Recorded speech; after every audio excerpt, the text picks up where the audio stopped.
nous aimer. Mais si on a de la difficulté à s'aimer, comment est-ce qu'on pourrait facilement attirer d'autres personnes et une autre personne en particulier, un homme ou une femme qu'on cherche qui va vraiment nous aimer? Alors ça part beaucoup de l'amour de nous-mêmes. Et pour qu'on sente cet amour-là qui vient de Dieu, c'est tout relié à la thérapie divine qu'on va faire. Parce que si on n'en fait pas de thérapie, puis qu'on reste toujours avec nos mêmes genres de limitations, de blocages, de peur, de « je suis pas capable, je suis pas bon, j'y arriverai pas, je le mérite pas », tous ces conditionnements-là qu'on a, ces vieilles histoires-là, ils ne nous aident pas à nous aimer, ils ne nous aident pas à être aimés, ils ne nous aident pas à attirer le grand amour. Alors, si on veut le vivre un jour, comme j'ai dit tantôt, par rapport à nos journées, par rapport à ce qu'on veut vivre de beau, s'attendre à des surprises, s'attendre à des choses merveilleuses, s'attendre à toutes sortes de choses pétillantes qui vont se passer dans chacune de nos journées, puis anticiper tout ça, c'est la même chose avec le grand amour. On a besoin de l'anticiper, de sentir qu'il s'en vient, qu'il est sur notre route, qu'il est pour nous, qu'on va le vivre, qu'on va avoir une belle histoire. Puis que tout cet amour-là qu'on va développer avec une personne, ça va nous servir à faire rayonner notre amour avec plus de personnes. Parce que, je vais reprendre mon exemple que je donnais des fois avec la sexualité tantrique, que je dis qu'elle est tellement riche parce qu'elle est tellement multidimensionnelle, toutes les dimensions de notre être, vu qu'on ne focus plus juste sur l'orgasme, on focus sur la communion, sur l'échange, sur l'énergie, l'intensité, on est là, on bouge lentement, on se regarde, on se parle. Donc, quand dans ma vie, j'ai eu des moments d'amour tantrique, puis qu'après ça, je continuais ma journée, puis je disais, je flottais comme sur un nuage, puis je marchais sur la rue, puis les gens me complimentaient, puis ils me parlaient de mon attitude, puis de mon sourire. Quand on a des moments merveilleux en couple, ben c'est sûr que ça nous nourrit, ça nous fait du bien, puis ça transparaît après ça, dans nos amitiés, dans notre famille, bon. Alors, si on se prépare à vivre quelque chose de beau en couple, cette beauté-là va pouvoir rayonner avec les autres par la suite. On va être capable d'amener encore plus au monde. Alors moi, je sais que je fais beaucoup de choses seule depuis des années et ça fait presque 6 ans là, que je suis célibataire et que je prépare ma prochaine grande relation.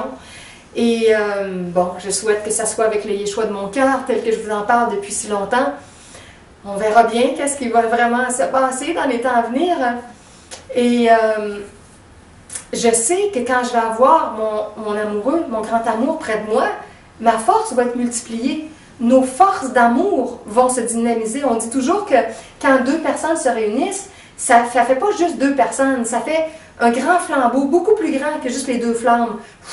Il y a quelque chose qui s'embrase. Alors, ou des fois, on donne l'exemple des brins. Un brin, disons, de fil ou de corde. Un deuxième brin qu'on tisse, c'est beaucoup plus fort, comme pour attacher, tirer, supporter quelque chose. Et rajouter un 3e brin, tisser ça ensemble, 3 brins, ça fait une corde encore beaucoup plus solide, beaucoup plus forte. Alors, quand on est 2 êtres ensemble, c'est ça, c'est comme 2 brins plus le 3e brin qui est la force, la 3e qui émerge.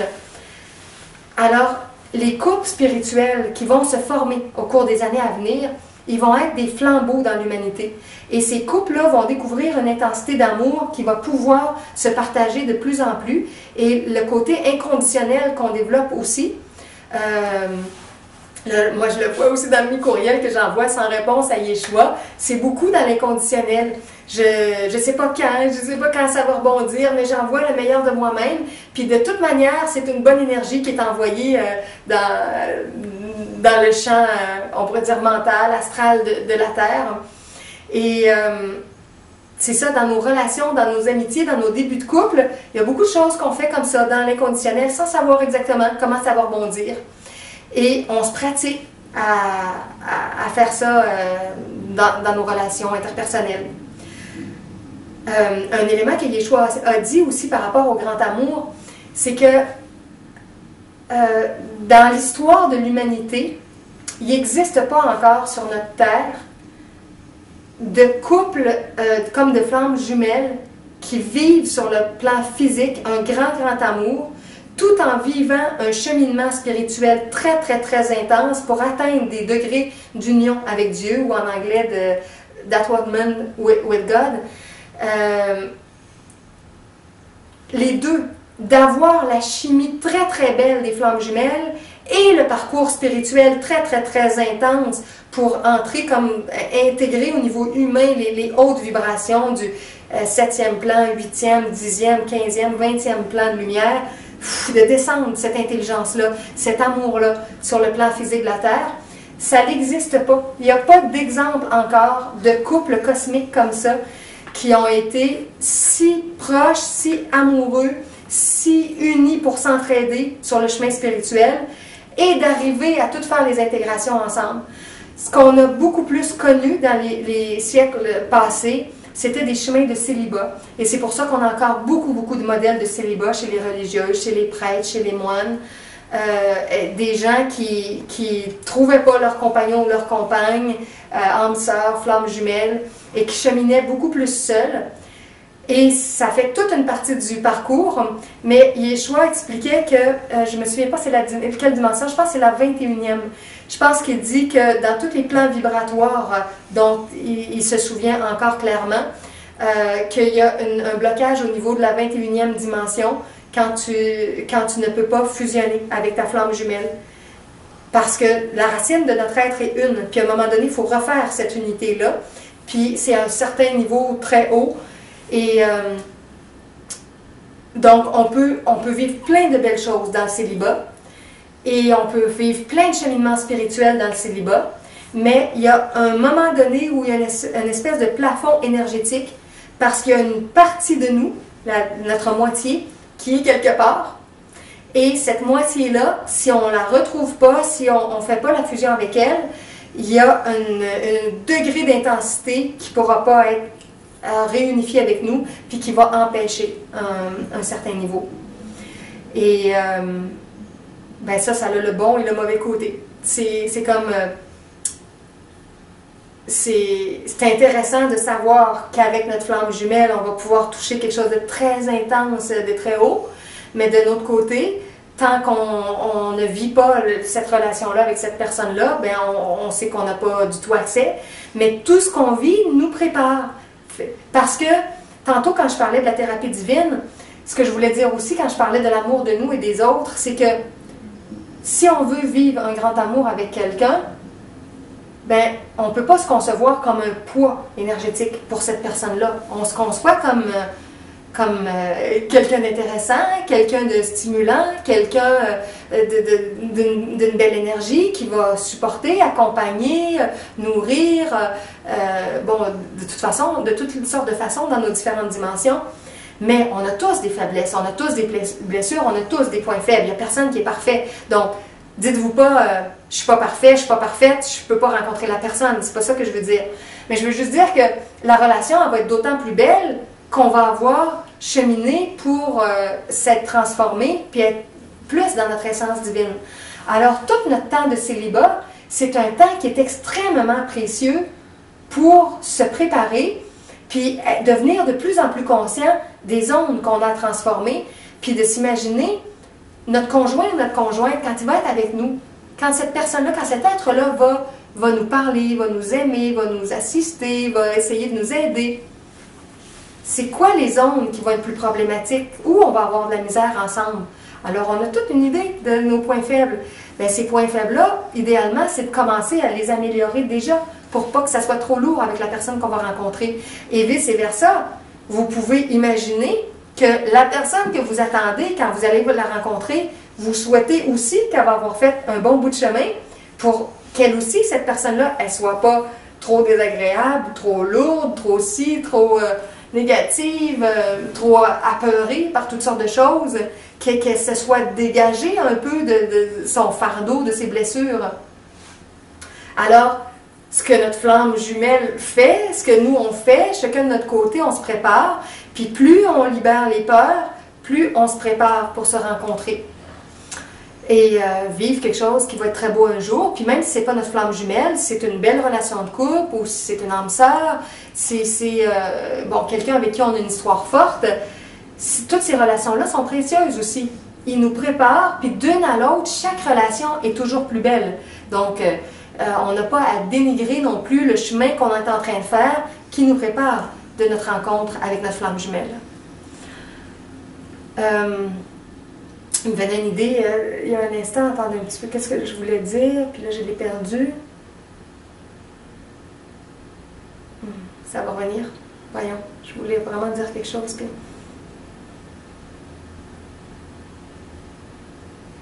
Je vais prendre une petite gorgée d'eau pendant que je pense.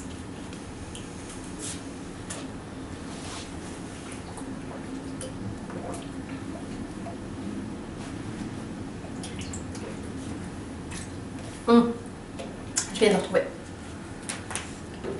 Okay.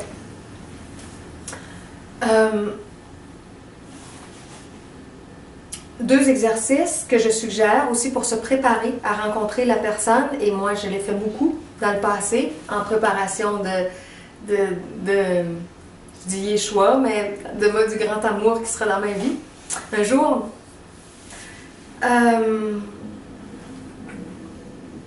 C'est le temps de visualisation qu'on se donne pour visualiser le mieux.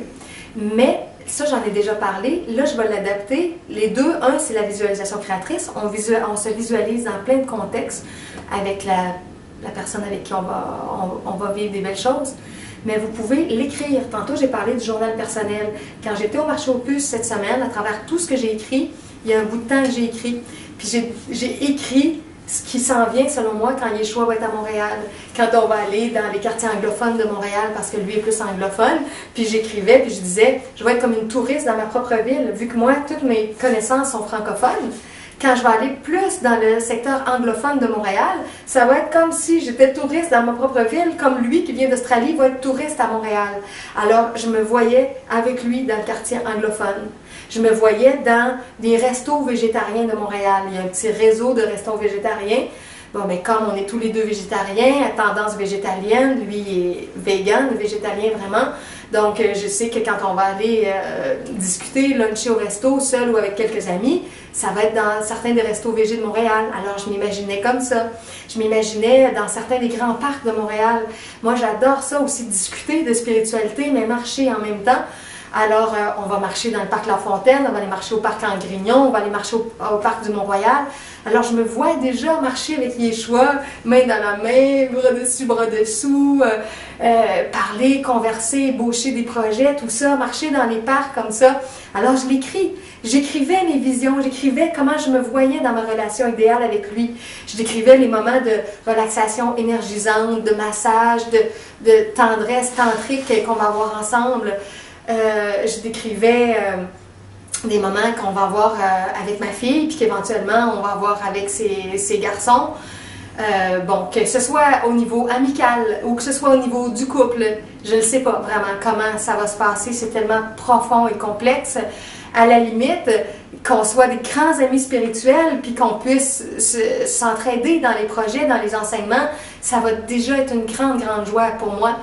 Alors, bon, fait que ces scènes-là, ils peuvent être au niveau amical ou ils peuvent être au niveau de l'intimité du couple. Alors, je laissais venir à moi les images, puis je les écrivais. Alors, tout ça nous aide à clarifier vers quoi on s'en va, qu'est-ce qu'on souhaite, comment on perçoit notre vie vraiment, et qu'est-ce qu'on veut aimanter comme situation, comme personne. L'autre élément que je veux préciser, j'en ai déjà parlé, mais je veux le redire aussi, si vous ne connaissez pas du tout la personne nouvelle que vous rencontrez, puis que vous pensez que ça pourrait être un nouvel amoureux ou une nouvelle amoureuse, moi je dis toujours, ça prend de 9 à 12 mois pour bien connaître une personne. Encore récemment, il y a quelqu'un qui m'a écrit, Huguette, je te fais un petit coucou, et j'ai pas pu te répondre encore, mais j'ai bien reçu ton courriel. C'est une des personnes qui m'a écrit, puis que je la connais depuis déjà un bon bout, alors je sais qu'elle peut patienter un petit peu, c'est pas une nouvelle personne. Et elle m'a raconté une déception amoureuse qu'elle a vécue, quelque chose de très intense avec quelqu'un, mais qui s'est terminé très très vite. L'homme qui avait très peur de l'intensité de la relation, qui est encore blessé de choses du passé, qui s'est retiré. Mais ils avaient déjà réussi à créer quelque chose de très intense, puis elle était prête à continuer. Mais ils ont commencé très vite, c'était très intense, puis ils sont allés aussi dans l'intimité.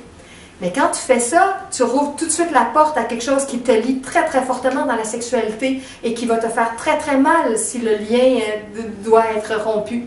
Alors naturellement, elle se retrouve rapidement comme dans une espèce de peine d'amour, de peine de dépendance, qu'on pourrait dire, à différents niveaux. Et si le conseil que je donne avait été suivi, je pense qu'elle aurait moins mal. Ce qui aurait été de prendre 9 mois pour connaître la personne, 9 à 12 mois avant d'entrer dans l'intimité, de développer tout le côté amical, de prendre le temps de connaître la personne, de faire des activités variées, multidimensionnelles, de voir là où on se ressemble, là où on se ressemble pas, là où on est d'accord, là où on n'est pas d'accord, là où on a des peurs, là où l'autre a des peurs. Plus on se connaît, plus on sait à qui on a affaire, plus on a une idée de où on s'en va. Alors ça demande des activités, de la communication, s'informer sur les goûts, les intérêts, tout ça de l'autre personne. Mais si on commence très très vite, oui, c'est sûr, on a beaucoup d'espoir, puis on mélange tout très rapidement, puis souvent ça s'arrête rapidement, puis là on est comme déchiré, tiraillé, puis on s'est donné déjà la cerise sur le sundae qui est toute la plus grande intimité, puis là on doit arrêter tout ça parce qu'il y en a un des deux qui est pas prêt ou qui est plus d'accord. Alors, moi, je vous suggère d'essayer de vivre l'amour courtois, de prendre le temps de vérifier vos affinités avec quelqu'un. Dans mon site de rencontre aussi, everyoneWeb.fr/rencontre spirituelle, rencontre S, spirituelle S, il y a un homme qui se fait 3 fois qu'il m'écrit pour me dire d'enlever son message parce qu'il a rencontré la femme de sa vie, puis ça prend quelques temps, puis il faut que je remette son message parce que finalement, c'était pas la femme de sa vie.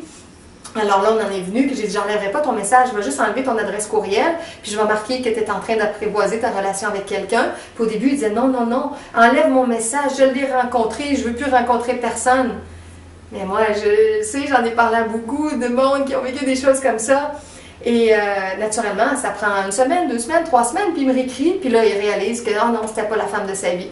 Et là, il veut remettre le texte, puis là, moi, c'est du temps et tout ça. Fait que là, c'est ça, j'enlève plus les textes, ou des fois, je les avise. Si vous voulez que j'enlève votre texte, je le remets pas avant 1 an. Si vous n'êtes pas capable de patienter pour connaître quelqu'un, puis tout ça. Alors là, ce que je fais maintenant, j'enlève juste l'adresse courriel sur le site de rencontre, et je mets une petite note que cette personne-là est en train d'apprendre à connaître quelqu'un, donc elle n'est pas disponible pour faire des nouvelles rencontres. Et là, si ça dure 3 semaines, 1 mois, tout ça, ben là, après ça, éventuellement, je peux enlever le texte au complet de la personne, et si ça ne marche pas, je fais juste remettre l'adresse courriel. Alors, on a besoin de développer notre force intérieure pour être capable de se porter dans notre célibat et de prendre le temps de ne pas se garrocher trop vite, tel qu'on dit au Québec, avec quelqu'un.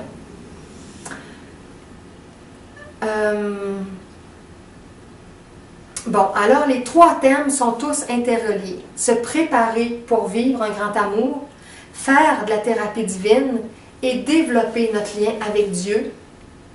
Tout ça, c'est interdépendant pour qu'on devienne plus divin, plus guéri de nos blessures et qu'on puisse plus vivre une belle aventure, une belle expérience, un bel amour avec quelqu'un. Il y avait quelques autres petits points que j'avais prévus, mais je ne voulais pas donner ma conférence ce soir avec plein de points puis une feuille, alors j'y vais plus librement. Qu'est-ce que j'avais prévu de vous dire aussi, mais ça fait déjà un bon bout. Je vais m'arrêter ici dans quelques instants. Juste savoir aussi, est-ce que je vais faire une pause puis qu'on reprendra avec des questions après la pause? C'est pas nécessaire de ton côté, c'est pas nécessaire non plus. OK. Fait que je vais me préparer à finaliser vraiment, parce que je ne ferai pas de coupure. On va finaliser dans quelques instants. Donc, pour le moment, il y a 0 question. Hein? Non, c'est beau. C'est beau? OK. C'est beau aussi? C'est correct? OK.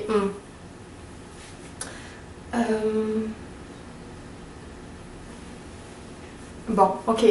Je pense que j'ai dit l'ensemble des éléments que je voulais vous partager. En tout cas, s'il y a quelque chose qui n'est pas clair, les gens m'envoient un courriel puis je réponds dans mes temps libres par courriel. Ça me chicote parce qu'il y a quelque chose que je voulais dire. En tout cas, je le dirai dans une autre conférence, je l'oublie. Il y a des détails importants que je voulais dire puis je l'oublie. Il manque le Saint-Esprit, par exemple. C'est quoi? Il manque le Saint-Esprit. Il manque le Saint-Esprit, oui. le Saint-Esprit, il y a toutes sortes de façons de le placer dans notre schéma spirituel. Des fois, on associe le Saint-Esprit à la Mère divine, parce qu'on parle du Père, du Fils ou de l'enfant divin, Fils ou fille divin, et du Saint-Esprit. Ça veut dire qu'à ce moment-là, le Saint-Esprit est un peu le pôle de toute la Mère divine. Et ça vient jouer dans toute l'énergie de communication dont je parlais tantôt qu'on associe à la Mère, parce que le Saint-Esprit, on dit beaucoup qu'il vient nous inspirer, qu'il vient nous communiquer quelque chose de pur, qu'il vient clarifier quelque chose dans notre inspiration. Fait que c'est beaucoup aussi l'énergie Mère. Fait que des fois, on peut remplacer un ou l'autre, la Mère divine ou le Saint-Esprit qui vient...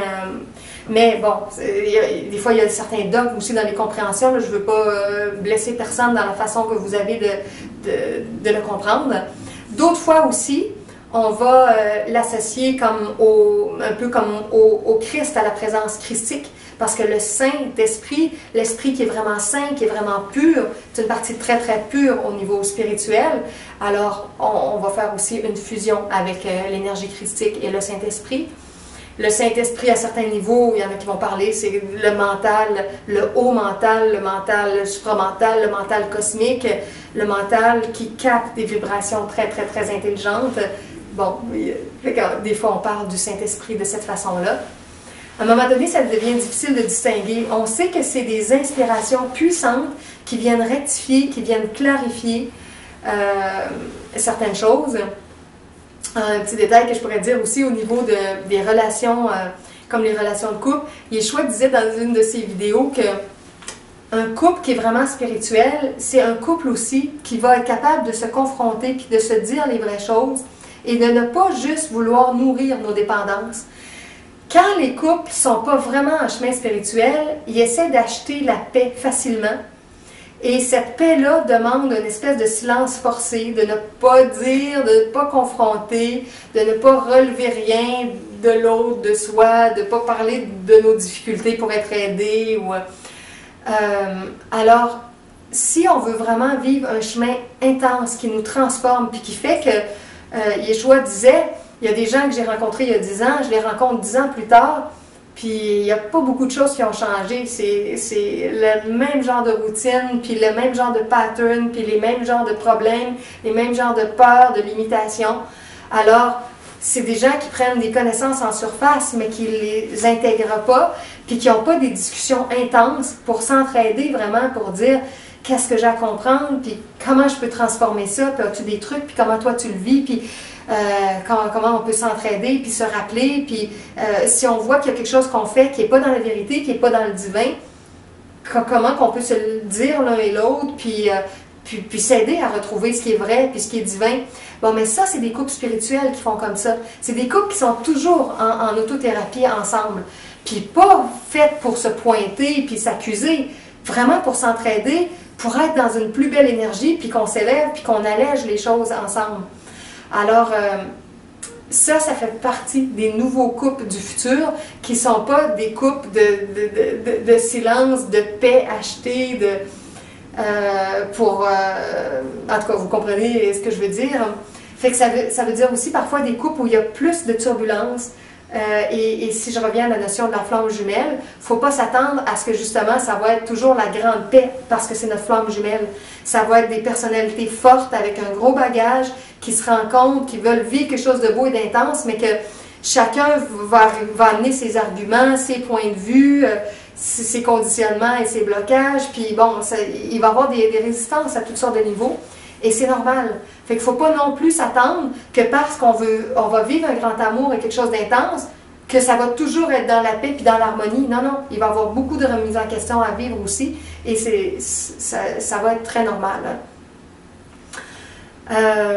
Bon, alors, je m'arrête avec tout ça. Je vous rementionne aussi pour les gens qui veulent faire un don pour supporter un peu tout ce que je fais, puis en même temps m'aider à aider plus de personnes, qu'il y a une petite section qui s'appelle « Un don » sur mon site Conversation avec toi, qui est mon journal personnel, un de mes journaux personnels que j'ai mis sur le web. C'est les www.everyoneweb.fr/conversation avec toi. Ça va être marqué en dessous de la vidéo. Et puis, j'avais annoncé aussi qu'il y a 3 conférences qui s'en viennent là. Puis j'étais supposée d'avoir la confirmation du lieu, mais je ne peux pas le dire parce que je ne l'ai pas officiellement. J'ai réécrit un courriel à la propriétaire qui est très, très occupée, femme d'affaires très occupée et qui ne m'a pas confirmé officiellement. Alors, malheureusement, je ne peux pas dire à la vidéo où seront mes 3 prochaines conférences spéciales reliées aussi au thème de Yeshua, mais ça va être marqué sur mon site du Havre de Paix, everyoneWeb.fr/Havre de Paix. Alors, je vous remercie beaucoup encore une fois d'avoir écouté cette vidéo-là, de la partager par Facebook ou autre, par courriel avec des gens. Je te remercie beaucoup, André, de t'être déplacé et d'être venu ce soir. Merci beaucoup aussi, André-Maxime, d'être là et d'être venu me chercher au marché aux puces.